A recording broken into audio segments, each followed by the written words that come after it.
What's up, y'all boys? Welcome back to the Beyond Bounds podcast, episode 2. I'm your host, Juan Pescador. Last time I said I was 19, I'm actually 20 years old. That was 2 months ago. 20-year-old dunker, 5'7", 20-year-old dunker from Florida. I'm going to pass it on to my co-host here, and we got a little story to tell y'all about one of them. So go ahead, Darshil. Yo, what's up? My name is Darshil Sheth. I am a 21-year-old dunker from California. I'm 5'6", barely in shoes, and I'll pass it on to Jaden. All right, I'm Jaden. I'm 5'6", turning 19 years old next month. Already currently 18. Um, I dunk, it's my thing. And yeah, we're about to get this started. Yes, sir. Yes, sir. All right. So this one, we're gonna talk about Darshil's story. How he got started. So, Darshil, tell us about how it all got started for you. Where you first heard about dunking, when you started training, doing all that good stuff. I guess, if I were to think about it, I had to go back even before I even did jumping, even before I did dunking. I got to go back all the way. I wasn't really a guy who was doing much in terms of athletics, in terms of sports in general. Maybe at best in middle school, I was that guy who was being a little bit of a tryhard, trying to beat everyone in mile runs and shit and stuff. And I was a lot like Jaden in the sense where I was playing a lot of video games, but in my case, it wasn't just video games, but I was actually like a trading card game player. I was playing Yu-Gi-Oh and stuff. I was the best in my middle That's school, okay, and fire though.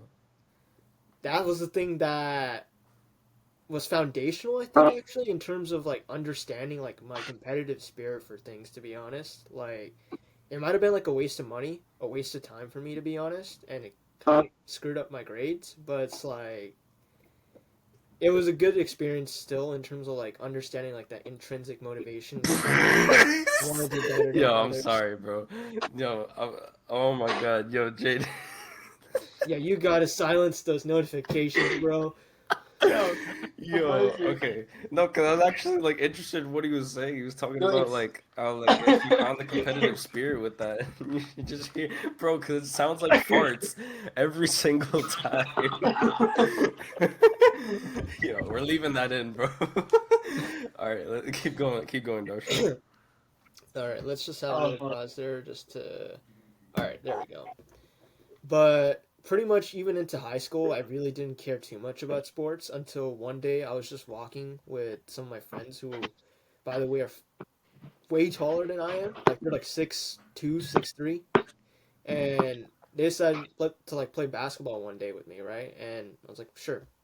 But when I was walking to that basketball court, I'll never forget it. But on that day, there's actually this 5'8" East Asian guy who was at the front line of an outdoor volleyball court, and he jumped what I thought was really high at that time against a bunch of taller blockers. And from there on out, I was psyched. I wanted to actually sometimes come out there during my lunch break and found myself just starting to love volleyball and all that. And I think what bolstered that love more was actually finding the anime Haikyuu, right? And the main character, Hinata, jumps really high, 5'4", and he goes against blockers that are a foot taller than him. But unfortunately, when I did find my interest in volleyball, COVID happened at my second semester of my sophomore year, and seeing as it was, I saw no courts that are available. So what I would do is occasionally do volleyball drills, anything I could do for basic strengthening, for at least body weight waste. And when time came in my first semester of my junior year of high school, right, Mhm. I actually joined, or I wanted to try out for volleyball tryouts because our high school actually had our first official men's team be created during quarantine, and I was excited to go. I was ready. I had everything planned for it, and then I was just kind of told by my family that I shouldn't go, and it wasn't just because of COVID, right, being huge around that time, but it was more so because they thought that I wouldn't be able to survive in the sport. So as far as people knew me, as far as the world knew me, as far as they knew me from my family, I was just a scrawny, short, Indian, vegetarian kid past puberty who can't eat fish or eggs based on their religion, with parents who never played any sports or did anything athletic, and me not having any real sports or real concrete athletic development in general during my childhood. So it's like, given everything there, I'd say most kids, especially ones that are like me, that are Indian and all that, often at this point would just have quit, to be honest. Considering that like all those odds kind of speak to something that might never happen, might not go anywhere. But for me, I think the best thing that could have happened was understanding that at that time, except for my big brother, that nobody really believed in me at that point, and that kind of just lit a fire because I wanted to prove the entire world wrong. It was something that I wanted to do in terms of making sure that if there was someone just like me in the future that I saw that was younger than me, that had like that same kind of feeling, that they had someone to look up to. So once that happened, I tried my first actual foray of doing a lot of leg strengthening, still with body weight, and did actually a lot of goofy stuff in terms of like plyometrics and whatnot. And a lot of them were poorly done. The technique was terrible for them. And because of how weak I was at that time and how bad my form was, I actually did develop knee pain at least, and at least I think like hip pain in terms of like my left hip or something like that, as well as other issues as well.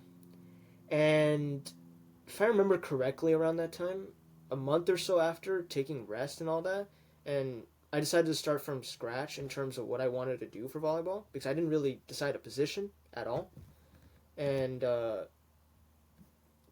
what I decided to choose was becoming a outside hitter, as I basically wanted to do a position that would allow me to jump, and that would be probably the best way to get those jumps in. But in order to be able to become an outside hitter, I needed to jump higher.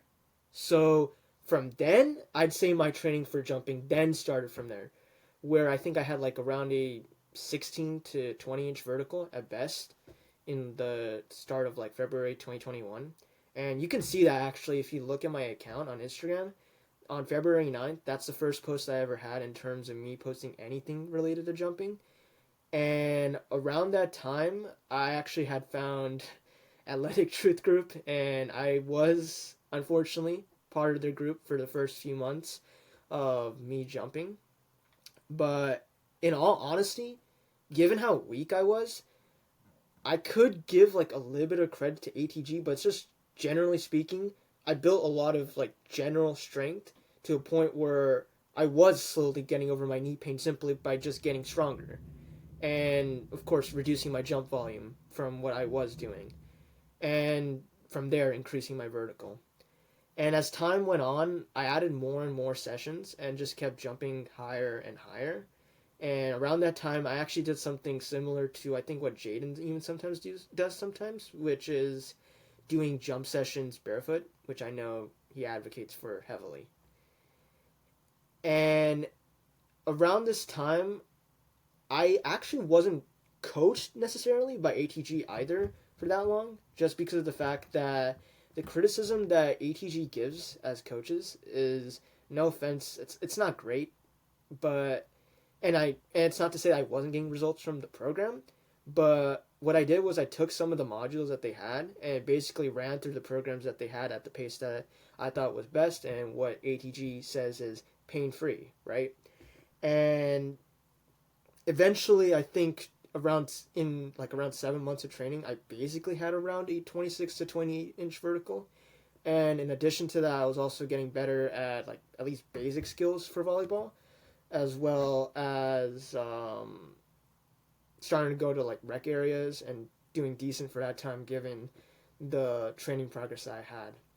And it's even enough to say, I think, that if I had enough money, I actually did have a good chance of playing a full season at a private club here in California called Pro Play Volleyball for my first semester of my senior year of high school as an outside hitter for one of the U18 teams they had here. But I legit had no money, nor did my family really think it was best to join, given that I was a senior at that time, and of course they wanted me to focus on my college applications. But on another note, I was running into knee issues again with what I was doing, even with ATG's programs. And from there, I actually found Isaiah Rivera's channel from there, and I actually started to learn a little bit more about load management. Mostly, at that time I learned really just about doing ISOs. It's kind of the issue with a lot of people who find Isaiah's stuff in terms of knee pain. They only look at the ISOs. I looked a little bit at the slow strength, but didn't think too much of it in terms of how it would get me back to jumping for rehabbing. But I basically used some of the principles that he had there, but still continue to use a lot of ATG's programming and stuff. But as I got closer to what I was peaking for, which was like the volleyball season that would happen around the last semester of my senior year, I did realize I needed to up my game in terms of how my jumping was. And as such, my first time that I actually started doing legitimate like weightlifting, like heavy weightlifting, was around mid-December 2021. And I think it was around that time where I found out about Olympic lifts, where I was doing like 95 pounds with terrible technique. And honestly, I was just kind of copying whatever I saw from Isaiah's channel, different videos and such, just kind of smashing it all together without really understanding much. And as I got close to the final tryouts for my men's volleyball team in high school, I deloaded right around those tryouts and probably jumped maybe 30 to at best 33 inches around this time. But unfortunately, despite everything, I did get rejected by my tryouts for volleyball. And I remember for a week or so, I just kind of stopped training, as everything I kind of prepped for meant nothing in the end of the day to me back then. But eventually, I did decide to join the rec scene, where I did dominate for a bit. Like, I was doing like nasty like jump serves, blocking tall hitters, hitting over them, and just playing decent volleyball with whoever I was playing with and whoever I was going against as well. Eventually, though, especially with where I live in Buena Park, I found that this was actually becoming more unsustainable, as the places to play volleyball here started coming up too late or too far for me to be able to partake in them while still going or attending school. So actually around that time, I did find low rimming from a THB athlete that I think both of you guys know, Donnie Bune, who had actually followed me just a little bit before, and I decided to give it a shot on the side while I was playing volleyball, only to find that I actually did have a lot of fun low rimming, and even if I was trash, I could at least do it in near the comfort of my home. So if I wanted to have a fun session, I could do low rimming. But I think around this time, if I remember correctly, a few months later from when I got rejected and all that happened, in April 2022, I actually had one of my first big injuries I had to deal with, which was my lower back injury. And what exactly caused that was a combination of both squatting past my anatomy's limits and doing it really fast for multiple reps, and then doing that for multiple sessions a week for a few weeks, until one day, as you guys might know from I think like squat U or anything like that, in terms of like the load capacity for the back, eventually Yeah, it was a too lot of that much. comes from like roots from Stuart McGill. Exactly. And it was too much. And my entire body literally was stiff. It stiffened up to the point where for at least like a week or so, even the simplest things that I wanted to do just became impossible to do. And really, for the next couple weeks, even then, from there, I lost like a good amount of the bounce I got, and just found even simple lifts to be terrible to even try performing. And I think it wasn't until like middle of May, which is lucky for me. Even it could have been longer, upwards to June, where I think I was starting to feel a little bit better, because I find the McGill Big Three, I think, at this point in time, and was consistent with that, as well as the brisk walks that you want to take as well in terms of fixing some of those nerve issues.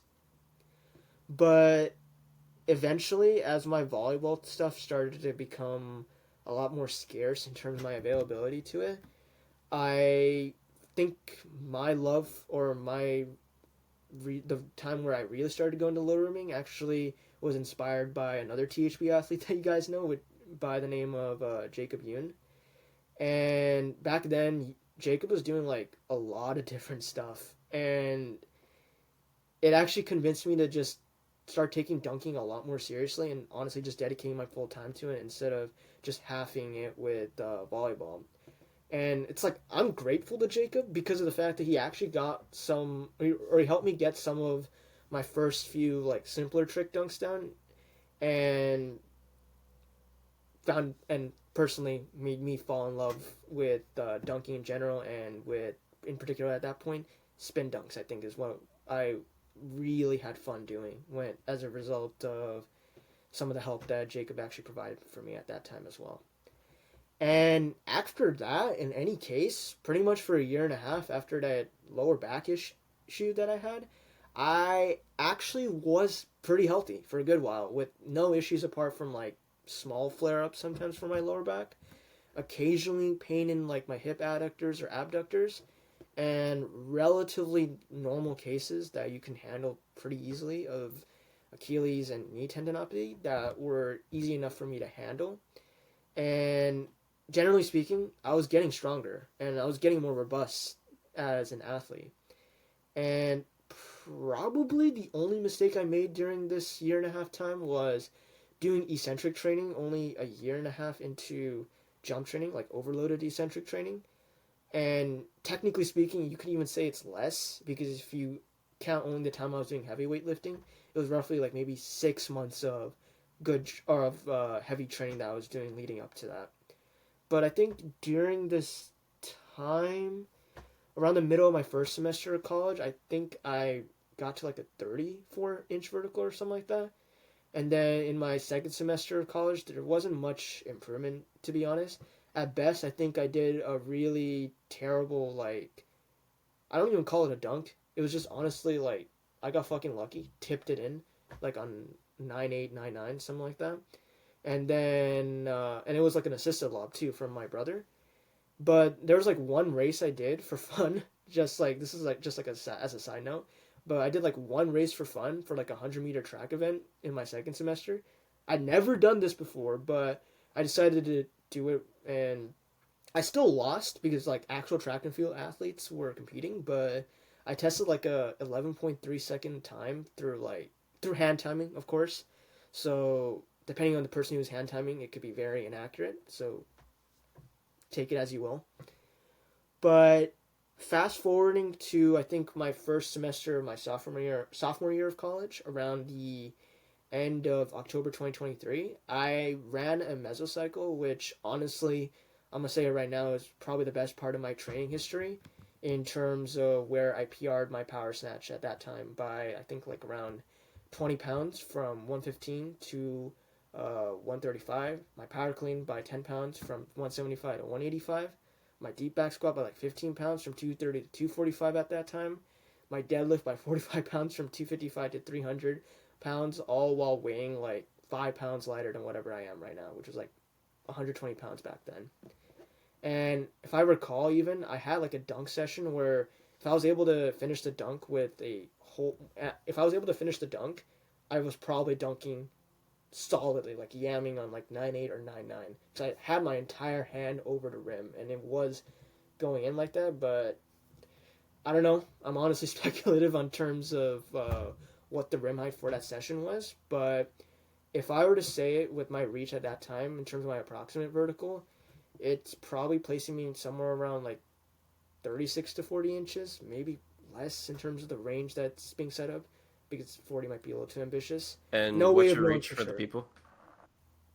My reach now is 7'1" in terms of the shoes I wear, but I used to wear Nike Precisions, which have a lower heel insertion for you. So I was testing like maybe around a 7 feet and a quarter to 7 feet and a half if I had, if my back was more flexible. But like, despite all of those things, in terms of the amount of successes that I had around October 2023, in the beginning of the next month for November, I actually had a really terrible ankle sprain that happened to me as a result of me actually trying to perform a penultimate step, but I was being an idiot, right? And I basically was doing a penultimate step on a wet indoor court, or a court that was just recently cleaned. And before my block foot could even touch down, leading to like my takeoff, my entire body just crashed onto my right ankle. So for pretty much a month, I was out. I spent pretty much every day just doing everything under the sun just to be able to rehab my ankle. And I think through that tenacity alone, I got to a point where I could do short sprints, where I could handle drops, where I could do slow strength lifts, where I could do most things that could at least get me back on track with what I wanted to do for jumping. And I could even do two-step jumps, which, as limited as they were, they weren't great. I couldn't even extend my penultimate step fully at that point in time. But there was a session that I did in particular, right around those times where I was still recovering, where I was trying to do a hang power clean, right? And I actually did PR my hang power clean somehow, which was like at that time it was like 155 was what I was trying to beat. I did like 160. But then when I tried picking up the barbell for like 165, I screwed up my back. I screwed up my lower back again, and I remember that I was out for a week from that in terms of like doing actual like full on lifting. And the realization I actually got from that was that with my ankle sprain, I actually developed like a further imbalance both in my mobility and my strength between both of my legs. Something that I think I still have to this day in terms of my left and right leg. In the fact that I actually overtrained my mobility on my right side in terms of the things that were affected. Well, this is later on, I think, in terms of that what happened, but in general, my mobility and everything was just kind of imbalanced between both of my hips or both my legs. And worse, it was kind of exposing issues that I've always had. Like, I have a wing scapula as well as a hip hike, with one of my hips being slightly higher than the other. And pretty much from like November or from like December to middle March of 2024, I was basically just going on and off with random lower back tweaks that would just set me back every time that it would happen, up until I basically fixed all those imbalances and, generally speaking, just got better at optimizing my technique for lifts and increasing my core stiffness whenever I could with anything that I was doing in the weight room.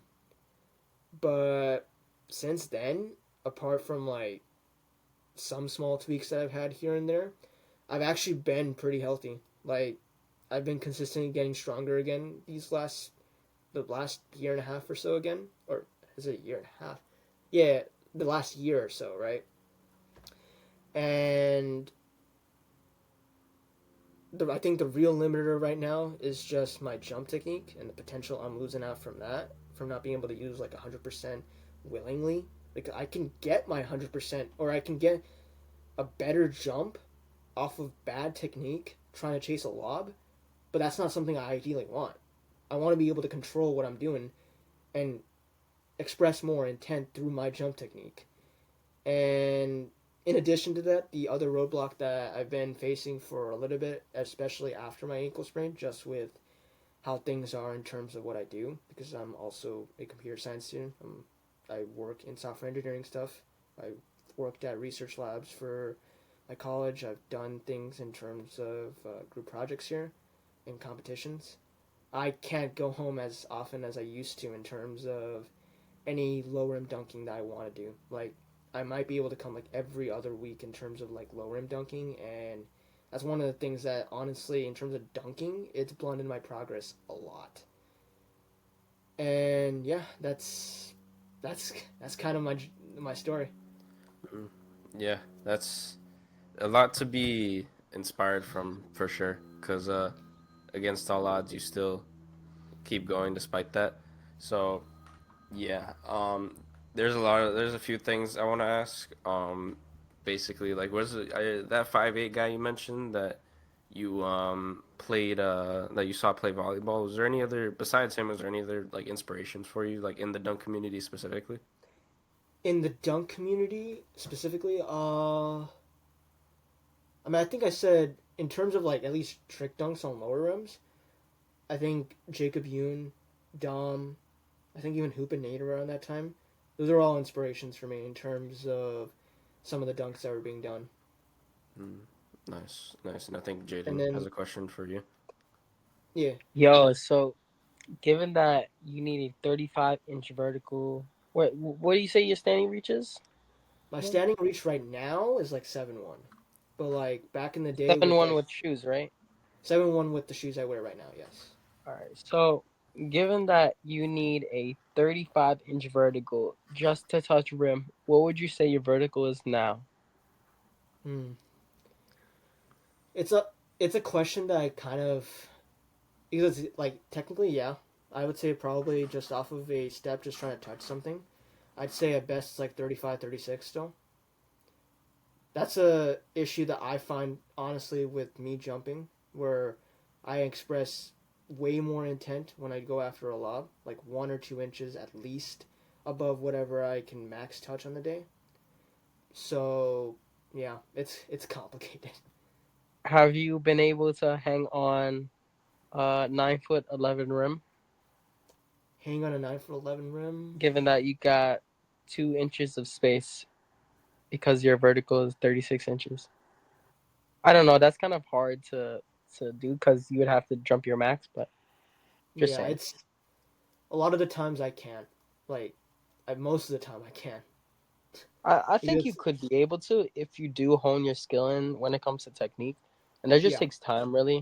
To be honest, I've yeah, been it's trying to like change my technique for 4 years, but then it took me a while. Like you could really just do the same thing I did, which is take a break from jumping your highs. You still do your training, but take a break from trying to just go out and just touch a high object that you could like like the rim where it's like it feels far for you, and more so go on something like you could do low rims, or you could go to a height that is like just able to be dunked on and practice on that.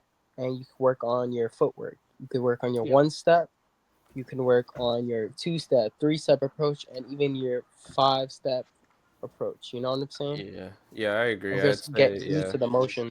yeah, I'd say But for you do like even though your lowering. Go ahead. yeah, even though your vertical is going to be lower, you should practice the motions, and then you're going to be like, okay, you know what, I can do this, I can do that. Let's say for me, for example, I was able to touch rim off 1 step, but off a full approach I was able to touch rim off touch the rim, which was weird, and I had to get used to it. So once I was able to really hone my skill in, I got better, and I got to the point where I was able to grab the rim. So what I suggest is like maybe like figure out how the technique should look, then see add cues that will make you feel like you could jump higher, but without sacrificing your actual jump technique. Like I used to do my training where I would go through the motions and it would look really good, but I wouldn't produce force, and that's just solely due to the sensations. But maybe you can figure out cues for yourself to replicate good technique with those sensations. yeah. Mm. Yeah, I think it is a bit harder just because, like I said, like I don't have as much access anymore as I did True. before with low rimming. But Yeah. I think there's still a case to be made, just in general. Like maybe not with specifically to like low rim dunking, but like specific to like jumping on just lower heights in general, right? Not thinking about Yeah. how high I need to touch, but more about the footwork I'm using. I think that's something that I could definitely take away, like practicing on lower heights in general. You know what you could do too? Just for technique solely, you can have a height, like let's say you can either build one, or you can buy a maybe a bird trainer, and then have it set at a certain height. Be like, okay, I want to touch as a goal for my technique, knowing that it's not the best right now and it could be better. I want to touch this and this height. Let's say, for example, it is 9'6", and you're like, okay, you know what? That's pretty good. You know, I struggle touching it. I'm barely touching it. I'm missing. I'm missing. I'm missing. I get it. And I'm like, okay, that's fine. I work on it for another month. I try to get 9'9", right? And you keep on progressing until you get past 10 feet. Does that make Yeah, sense? yeah, Yeah, yeah. but just I get it. Yeah, running through those motions, man. You know what I'm saying? Just getting that muscle memory and working on a certain height the whole time. you're gonna get the sensations locked into your brain because of the fact that you're telling your brain, okay, I've been doing this. What is the best way for me to produce the force with this form? So it's gonna make little cues for you, and you're going to try to over. You're gonna try to compensate. Your body's gonna compensate for you to get to the level that you need to be. Yeah, definitely. Yeah. Yeah, no, I agree. Long rimming for you would be very beneficial. Um, yeah, just doing that like a lot of times during the week. Yeah, and this is one last question for you.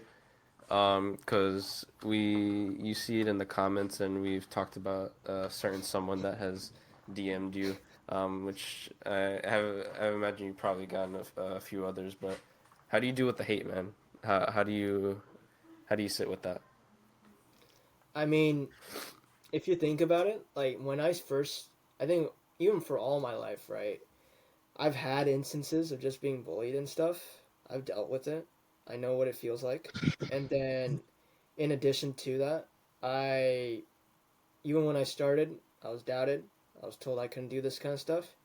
When I posted the things that I did like a few months ago, I'm gonna be honest, I did like respond to a ton of those comments. I think Jaden more than one knows what I'm talking about. But at a certain point in time, I just kind of found it as these guys don't know, that probably haven't gone through a lot of the stuff that I've gone through. The only guys that understand that or probably have gone through worse than I have are any dunkers in this community, any jumpers in this community. Like they understand that.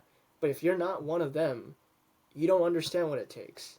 You don't Yeah. see anything that goes into wherever I got to or wherever anyone else got to. So I always think of it as that. And then it depends on certain messages that I get. They're just low key kind of funny to just respond to because it. I don't know if the right word to say is like it's kind of pathetic that some people like spend that much time for it because Yeah. you could just be bettering yourself instead of like doing that. But it is what it is. Quote from Goggins, something like this. It's like, you will never find a hater doing better than you. Exactly. Which Yeah. is true in one sense for sure.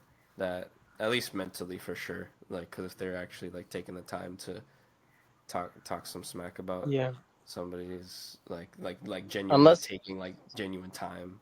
So, what were you saying, Jaden? yeah, unless it's some like guy who's like doing so good and then they're like being cocky. That's just Yeah, corny. that one Like too. That one too. Yeah. like you like let's say for example, when they like, "Oh, you looking good, big guy in the gym." The Yeah. stereotypical gym Yeah. goers. Yeah. Yeah. Those are always the guys who do better than you, but they're always going to be the ones who hype you up rather Exactly. than but there's also the outliers where there's some people who are actually like that in that position. They're doing good for themselves and they're just haters. But Yeah.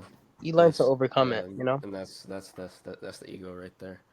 But yeah, just last question for you before we end this off. What are you looking to do in the future, Darshil? Or Darshil?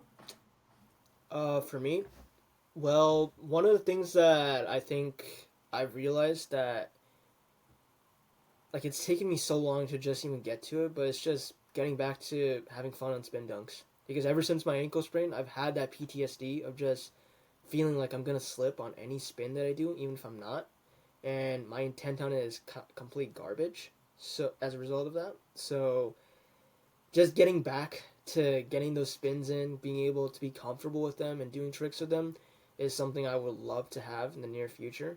But aside from that, I think, at least as far as my actual aspirations go, I want to be the best brown or was it South Asian dunker that or South Asian jumper that ever has been. Like maybe not dunking just because of my height and reach, but in terms of jumping, I want to dominate that. I want to be the best in terms of that Yeah, because I'm going for the same thing too, man. I feel because you. it's like given everything that I have, even me technically if we were to say like me just being vegetarian, I think the only people that are vegetarian that jump higher than me are I think Div.trains or something like that. He's Devansh Pagad. I don't know how to say his last name right. There's that guy. There's Ysrimurale. That guy's also jumps a little higher than me. But aside from that, like a lot of the South Asian guys here, they aren't vegetarians. So, but I still want to beat them, and I have a feeling I could. Yeah, just intent, man. Intent and Yeah, technique. You're there. yeah. I hope everybody listening to this can take something and Be take that inspired. with them, and yeah, feel inspired just to be able to move forward. Because if this man is still moving forward, still hasn't quit after what seemingly is against all odds, then what excuse do you have, really? So, Yeah, he's gonna yeah, be on a whistle episode. yeah, Watch. yeah. So, I'll be hope y'all honest. enjoyed this one. We got more coming in the future. So, yeah, I hope y'all enjoyed. This is Beyond Bounce, episode 2, signing off. See Episode y'all in the two. next one. Peace out. All right. You. See you Peace out. guys. Peace.